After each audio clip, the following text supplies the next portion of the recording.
क्या आपको पता है कि दो चिपके हुए डॉग्स को पत्थर मारकर जबरदस्ती से अलग करने की गलती करेंगे तो ऐसा कुछ होगा जो आप कभी सोच भी नहीं सकते।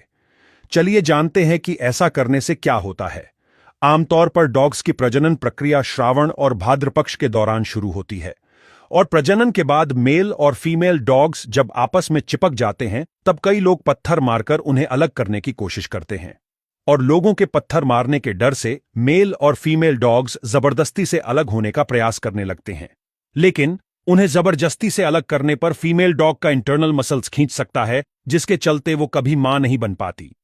कई बार ऐसा हुआ है कि इस खिंचाव के कारण फीमेल डॉग के इंटरनल मसल्स बाहर आ जाते हैं और इन्फेक्शन की वजह से उसकी मौत भी हो जाती है।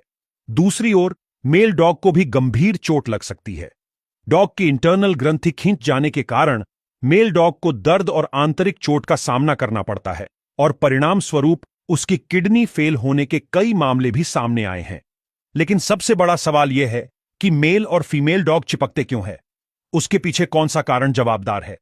चिपकने का मुख्य कारण यह है कि मेल डॉग के प्राइवेट पार्ट पर एक बल्बस ग्रंथि नामक संरचना होती है। जब प्रजनन प्रक्रिया समाप्त होती है तो ब्लड फ्लो बढ़ने के कारण मेल डॉग की यह ग्रंथि फूल जाती है। इससे मेल डॉग का प्राइवेट पार्ट आगे की ओर से थोड़ा फूल जाता है और फीमेल डॉग के इंटरनल मसल्स में फंस जाता है। दूसरी ओर फीमेल डॉग का इंटरनल मसल्स भी उस समय थोड़ा सिकुड़ जाता है, जिससे मेल और फीमेल डॉग एक दूसरे के साथ चिपक जाते हैं। नॉर्मल स्थिति में 10 से 15 मिनट के बाद मेल डॉग की बल्बस ग्रंथि सामान्य आकार में आ जाती है और फीमेल डॉग का मसल्स भी रिलैक्स हो जाता है।